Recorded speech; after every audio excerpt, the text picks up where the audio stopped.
capítulo 3.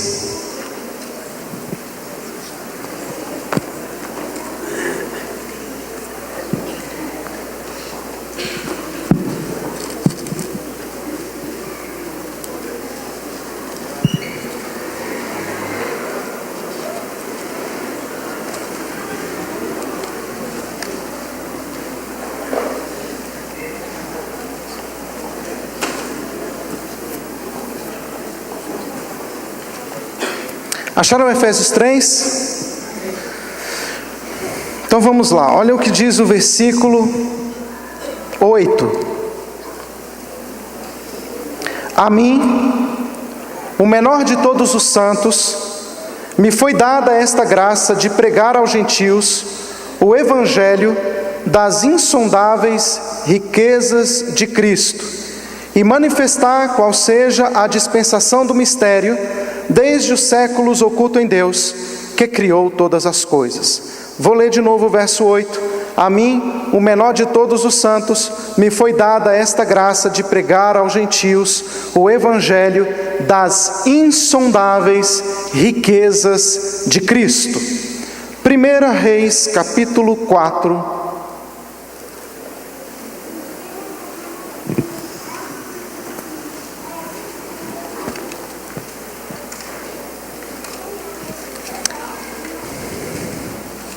O versículo 25.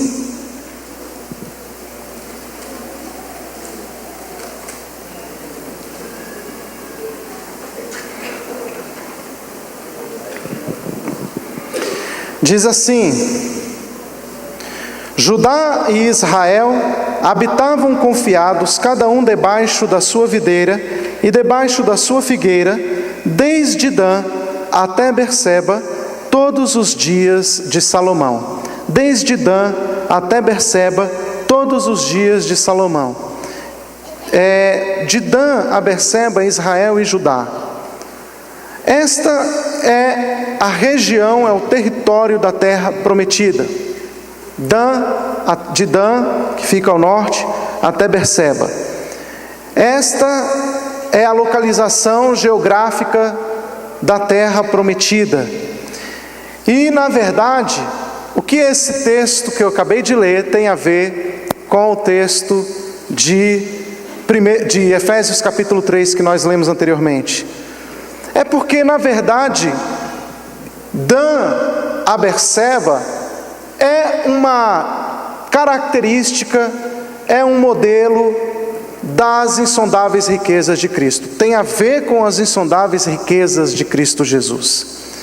E eu quero falar um pouco sobre as riquezas insondáveis de Cristo Jesus. Porque as riquezas, elas não têm a ver, queridos, com aquilo que nós queremos. Porque a nossa visão de riqueza sempre está focada, ou a maioria dos homens, no materialismo. No ter. Porque nós temos duas facetas, o nosso ser e o nosso ter. E essas duas, elas são uma briga pelo nosso caráter. Quem nós somos? Nós somos aquilo que temos, ou nós somos aquilo que somos? Então, muitas vezes, nós somos levados a viver aquilo que temos, e a ser o que temos. E é assim que o mundo funciona. Você vale pelo que você tem, você é aquilo que você tem. Então, quando alguém pergunta para você quem é você, você vai falar: eu sou um médico, eu sou um pastor, eu sou um advogado. Mas isso não é você. Entende? Nós somos mais do que o que temos. Só que o mundo se rebaixa àquilo que tem. E aí o ser se torna o ter. E esse é um grande problema. Então nós temos uma visão de riquezas, e quando se fala de riquezas, se fala no ter mesmo. Então a gente pensa em riquezas no ter. E quando nós falamos das insondáveis riquezas de Cristo, nós não estamos falando do ter. Nós estamos falando de algo que transcende o ter. E é nisso que repousa a nossa reflexão nessa noite, porque Deus vai dar ao povo de Israel uma terra, E a gente vê aqui que o povo está desde Dan até Berseba, o território de Israel, habitando ali. Essa era a terra prometida. A terra prometida, ela não tinha grandes riquezas, ela não tinha ouro, ela não tinha petróleo, como até hoje, né? Não tem ouro, não tem petróleo, não tem nada que seja assim atraente, a não ser pedras. Mas se você observar, no deserto, antes de Berseba, né, indo em direção ao Egito, a região é plana, totalmente plana. Mas de Berseba até Dan, essa região é extremamente montanhosa. Por isso a Bíblia vai falar de montanhas e vales, porque esta é uma região com muitas montanhas e muitos vales. E é assim que Israel é caracterizado, pelas montanhas e pelos vales, desde Dan até Berseba. Mas essa é uma região que você fala assim, puxa, não dá para fazer muita plantação aqui, né? Porque ela é meio cheia de montanhas, é um terreno meio irregular. Mas eu quero que você saiba de uma coisa: havia riquezas naquele lugar. Porque há uma promessa de Deus de que aquele povo teria água que proviria do céu, provinda do céu. E Deus daria a água. E é assim até hoje. A água de Israel depende da chuva. E a chuva Deus dá na serôdia e a temporã. Deus tem o tempo para derramar a sua chuva e assim abençoando o povo de Israel. E é interessante que Deus fala: vocês tomem cuidado, que vocês vão depender de mim até para beber água. Se vocês ficarem pecando, eu vou secar os céus e vocês vão passar necessidade, vocês vão ver. Mas se vocês andarem de acordo com a minha vontade, se vocês me obedecerem, eu trarei a chuva no seu tempo certo. Porque Deus estava ensinando o povo a dependência. Israel é um povo que precisava e necessita até hoje, na verdade, viver uma dependência de Deus. Assim como a igreja. A igreja, para viver, ela precisa aprender a depender de Deus. O grande problema é que nós estamos dentro de um contexto de mundo onde nós dependemos mais do dinheiro do que de Deus. Se você tem o dinheiro, você sente a segurança. Se você não tem dinheiro, você fica no apuro, no aperto. Nós dependemos do dinheiro, mas pouco da fé, não é? Nós recorremos à fé quando o dinheiro não tem mais jeito, quando o dinheiro não dá a resposta, quando o dinheiro não é mais a solução. Esse é o sistema, esse é o mundo. Nós estamos em um mundo voltado e firmado na riqueza, no poder, no dinheiro. E nós, como igreja do Senhor Jesus, fomos chamados para viver pela fé em Cristo Jesus. As insondáveis riquezas de Deus, então, nos falam da providência, do cuidado de Deus, da proteção de Deus, que se revela, que traz a revelação do seu mistério. E é isso que Efésios está falando. Então a Bíblia, irmãos, ela vai se preocupar em pintar um quadro, né, do homem, para a gente entender a promessa de Deus. Esse quadro vai sendo pintado desde Gênesis. Se você observar os primeiros 11 capítulos de Gênesis, por exemplo, a gente vai ver que trata apenas de queda. A queda não é apenas um efeito, um ato que aconteceu no Éden, mas a queda, ela foi progressiva, e ela foi acontecendo paulatinamente até o capítulo 11. Até o capítulo 11 a gente vai vendo que a queda vai sendo processada, vai sendo gerada, ela vai sendo firmada na terra. Então, por exemplo, lá no capítulo 3 a gente vai ver a queda do homem. Lá no capítulo 3 de Gênesis trata da queda do homem. Então a queda não foi um evento instantâneo, tá? No capítulo 6 nós vamos ver um outro tipo de queda agora. Agora é a queda da carne, no capítulo 6, né? O homem agora se torna um ser carnal. Observe que o pecado entrou na queda no Éden, e agora o homem vai se tornando carnal. E aí no capítulo 6 de Gênesis, o Senhor fala: olha, o meu espírito não habitará para sempre no homem, porque este é carnal. A carne ficou comprometida, e é por isso que o homem, que antes vivia 900 e tantos anos, 700 e tantos anos, agora vai passar a viver 120 anos, porque o pecado ele foi tomando forma, ele foi crescendo, e foi crescendo mais ainda, não apenas corrompendo a carne humana, mas o pecado ele vai alcançar o seu apogeu no capítulo 11, porque no capítulo 11 a gente vai ver a queda do mundo.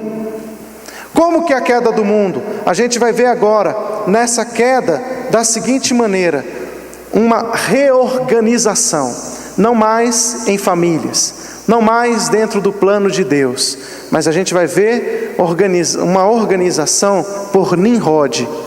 A gente vai ver o primeiro império do mundo, babilônico, sendo levantado na Torre de Babel. E é ali que nós vamos vendo que o pecado, que nasce no Éden, corrompe a carne humana, agora vai corromper o mundo. Vai corromper as pessoas, vai corromper os povos.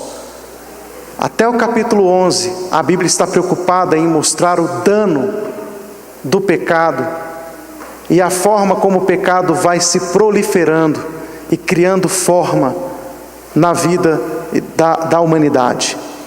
No capítulo 12, a gente vai ter uma reação de Deus. A gente vai ver Deus levantando um homem para reverter esse quadro. O seu nome é Abraão. Já no capítulo 12 a gente vê então a redenção da humanidade através de um homem.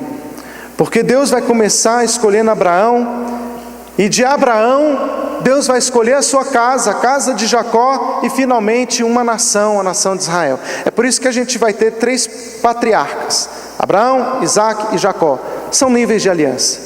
Abraão nos fala de um homem que teve fé. Jacó nos fala de uma casa. E Israel nos fala de uma nação. Foram 3 homens, mas que tiveram essas 3 dimensões de promessa e de aliança. Então Jesus, ele pertencia à casa de Israel. Ele fazia parte de Israel.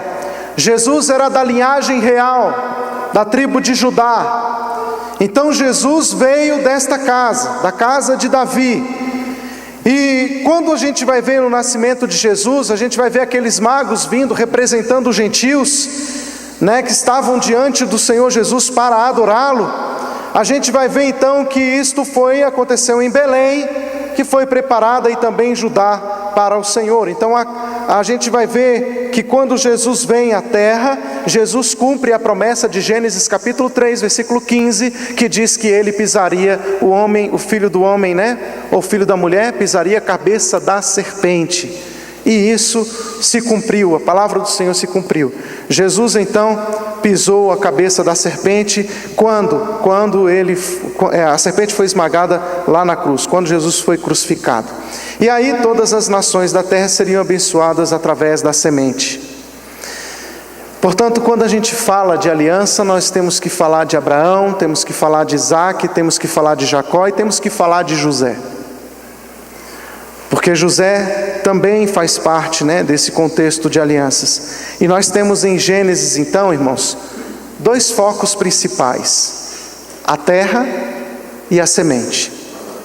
Se você entender Gênesis, se você entender a terra e a semente, você vai entender a Bíblia toda. Porque tudo na Bíblia vai girar em torno da terra e da semente. Vai falar da terra que foi dada e a semente que herdaria a terra. A igreja é resultado da semente. A igreja faz parte desta semente. A semente herdaria a terra. Então todo o processo, todo o desenvolver da Bíblia está na semente e na terra. Então se você observar esses 2 focos, você vai entender Gênesis e você vai entender toda a Bíblia. E as riquezas insondáveis de Cristo Jesus são apresentadas em Gênesis. Dan e Berseba são 2 terras que são apresentadas ainda em Gênesis. De Dan, a gente não encontra apenas a história de Abraão, de Isaque, de Jacó, de José entre Dan e Berseba, mas a gente vai ver a história de Isaque, a gente vai ver a história de Jacó, a gente vai ver a história de José e a gente vai ver a história de Jesus. Tudo acontece entre Dan e Berseba. Toda a história bíblica, todos os fundamentos bíblicos que marcaram a história da humanidade aconteceram nessa região. porque havia uma promessa, havia uma riqueza insondável e uma história escrita entre Dan e Berseba. E a gente vai ver também que esta história é marcada pelo mover do Espírito Santo na vida destes homens. A palavra do Senhor diz, no Salmo capítulo 8,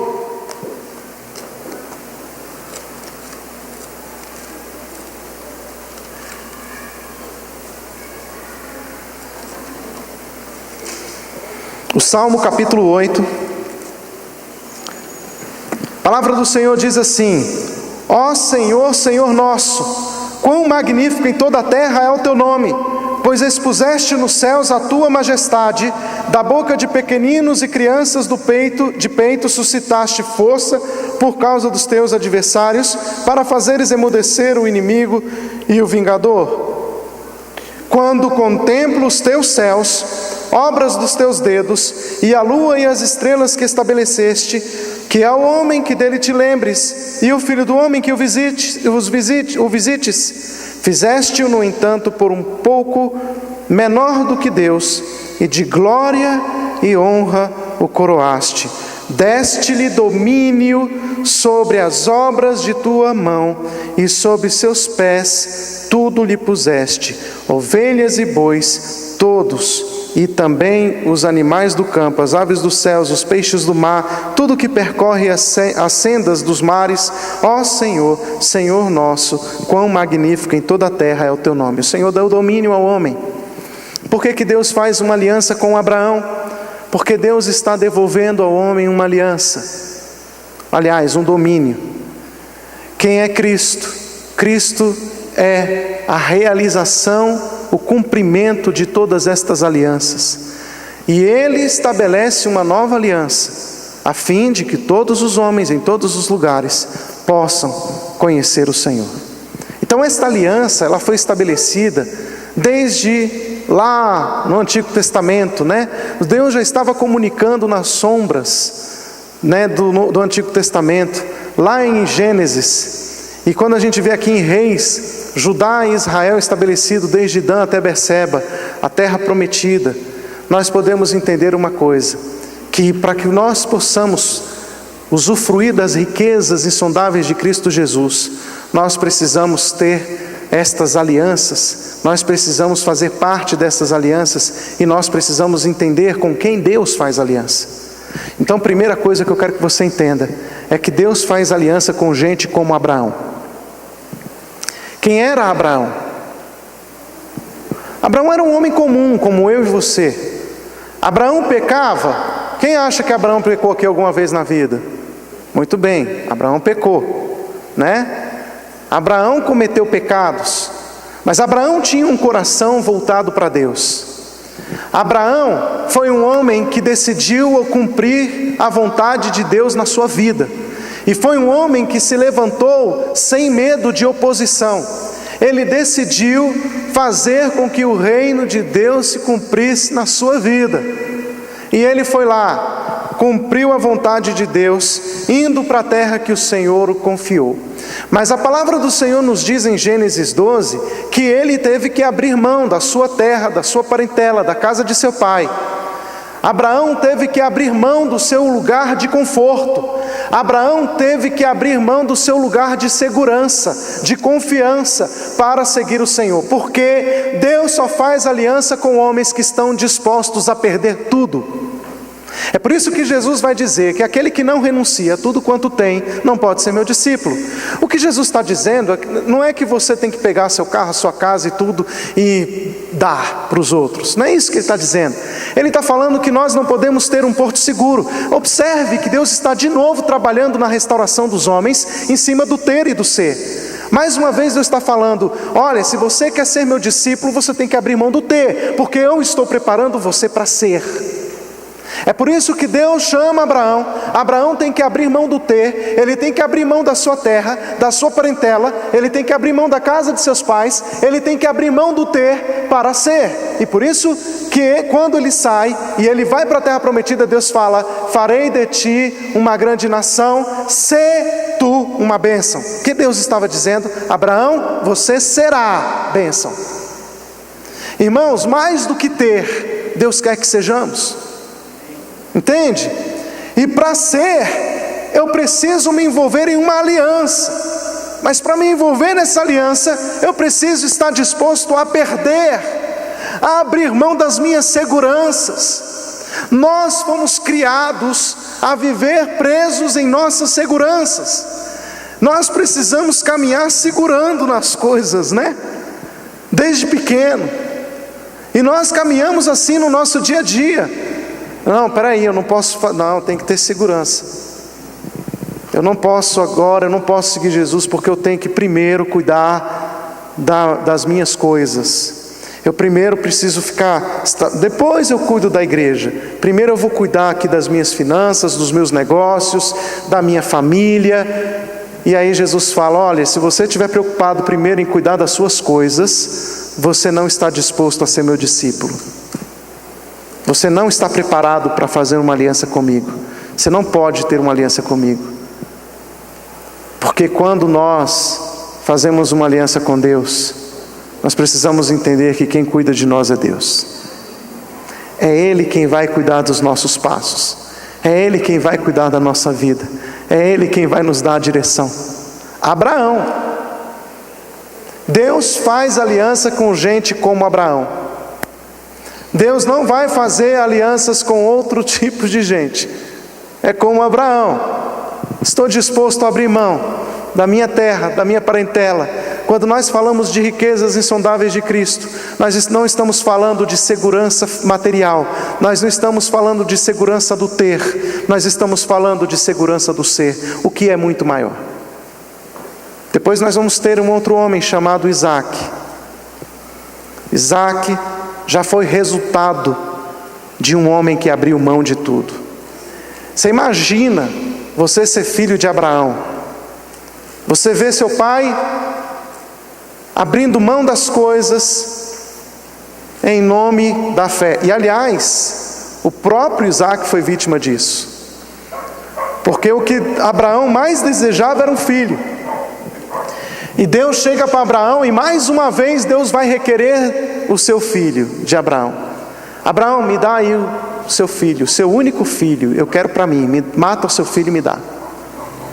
Abraão, foi o maior desafio da vida de Abraão, mas ele foi lá e falou: bem, como eu não fui chamado para ter, mas para ser, estou disposto a renunciar. Talvez, se Deus te pedisse o único filho, hoje obviamente você ia ter um monte de argumento, né? Você ia falar: Deus não vai pedir isso porque Deus é amor, Deus não vai pedir que eu mate meu filho porque isso é crime, né? Eu vou preso. Hoje está tranquilo. Mas imagina você no lugarzinho de Abraão lá atrás, e Deus falando para você: ó, o que você mais ama? Eu amo a minha família, então eu quero que você entregue a sua família aqui, ó, me dá aqui. O que você mais almejava? Um filho, me dá aqui seu filho. O seu único filho, me dá ele aqui. Hã? Não único, né? Ele teve com H, mas estou falando único por causa da promessa, né? Ele teve Ismael com H, mas eu estou falando de único por causa da promessa. Seu filho, o filho da promessa, o filho desejado. Traz ele aqui, porque é ele que você vai entregar no altar, no sacrifício. Abraão levou Isaac para ser morto, e ele ia matar Isaac. Quando ele levanta o cutelo, o anjo segura sua mão e fala: epa, está entregue, não precisa matar. Isaac presenciou tudo isso. Isaac entendeu que para viver dentro da vontade de Deus tinha que abrir mão de tudo. Ele viu isso no seu pai. Veja só, ele aprendeu com seu pai. Nós não podemos dizer que Isaac não era um homem de fé. Por isso que a Bíblia vai falar que ele tinha muita fé, era um homem de fé, o pai da fé, inclusive, né, Abraão. Mas Isaac também tinha fé, porque Isaac aprendeu com seu pai. Mas não só isso, a gente vai entender que para se ter uma aliança com Deus não basta apenas ter fé. Você também tem que viver uma vida de dependência. Crer sem depender compromete a fé. Isaac foi um homem que caminhou na dependência de Deus, e ele precisou viver a cada dia na dependência de Deus, porque usando até mesmo o exemplo do sacrifício, Isaac se deixou ser sacrificado, se permitiu ser sacrificado, se permitiu ser oferecido ao Senhor, porque ele não era um bebezinho, uma criança, ele já era um jovem, e ele se permitiu ser entregue, porque ele entendia que precisava depender de Deus. Isaac foi criado e treinado para ser dependente de Deus. Mas não basta você apenas ter fé e depender de Deus. Há uma outra característica que nós vamos ver no último patriarca. Se você quer abençoar as nações da terra e ser bênção nas nações da terra, você precisa crer, você precisa depender, mas você também precisa perseverar.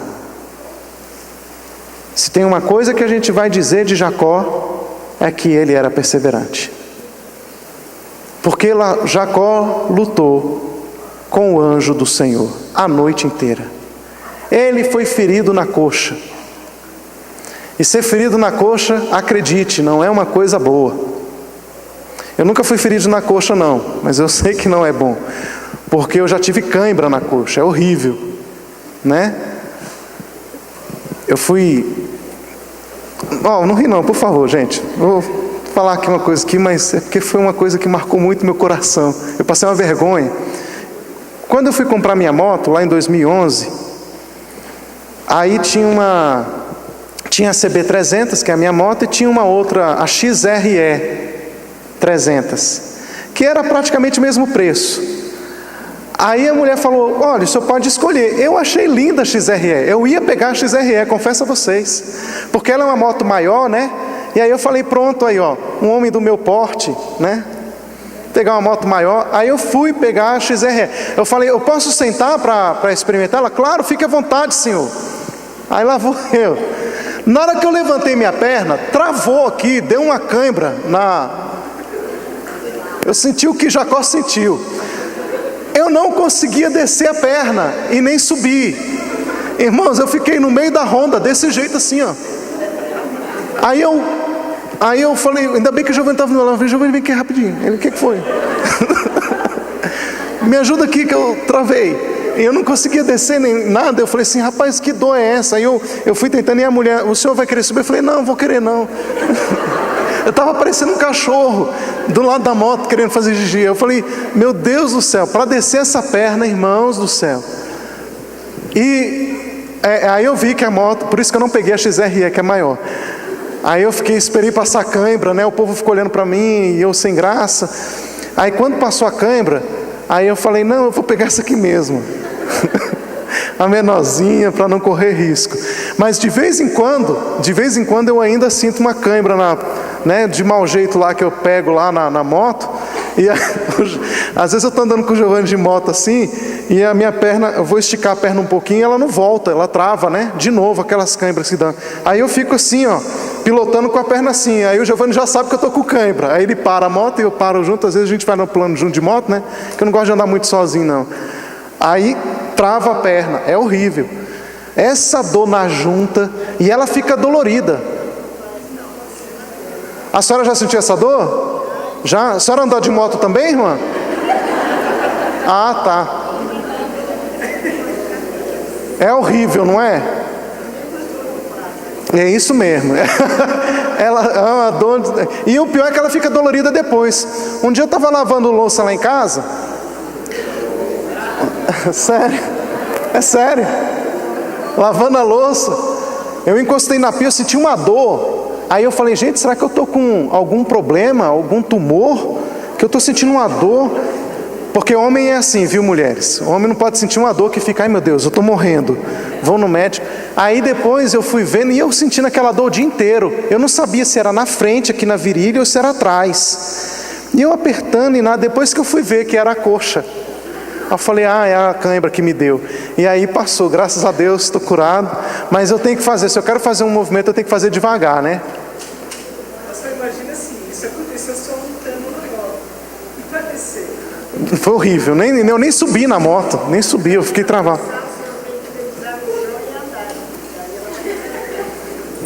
Pois é, eu não consegui não, irmã. Eu não consegui não, eu fiquei com a perna para cima assim, ó, até baixar. E essa dor aqui, eu fiquei imaginando a dor de Jacó, porque Jacó, o meu foi uma cãibra. Você imagina o dele que foi ferida. Ele foi ferido, ele não conseguiu. Eu falei, gente, é uma dor horrível. Jacó não desistiu por causa da dor. Mesmo diante da dor, ele tinha uma visão, ele tinha fé, ele tinha dependência de Deus, e ele foi perseverante. Ele não abriu mão do que Deus tinha para ele. Porque tem gente que por qualquer coisa abre mão. Por qualquer problema abre mão da promessa, abre mão da palavra de Deus, abre mão da comunhão com Deus. Por que, irmão, que você... eu estou desanimado, por quê? Porque é muita luta, Deus não fala comigo. Querido, não é assim que a coisa funciona. Nós fomos chamados para viver numa dependência de Deus e perseverarmos. A Bíblia diz assim, aquele que perseverar até o fim, será salvo. Qual é a característica de quem tem uma aliança com Deus? Fé, dependência e perseverança. Diga comigo, Deus me chamou para ter fé, dependência e perseverança.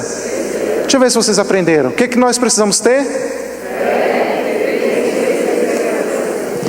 Esses são os que experimentam as riquezas insondáveis de Cristo. Porque as riquezas insondáveis de Cristo, como eu disse no início da mensagem, não são materiais. São essas riquezas. A fé, a dependência e a perseverança são coisas que vêm do céu.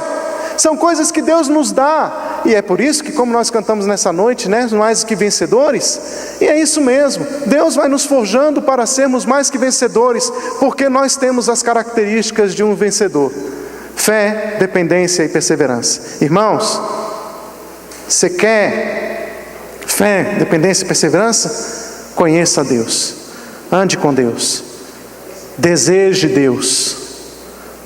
É assim que nós vamos ver as promessas, a terra prometida de Deus se cumprindo na nossa vida. Que essa reflexão fique no nosso coração nessa noite. Eu gostaria de convidá-lo a ficar em pé nesse momento, nós vamos orar.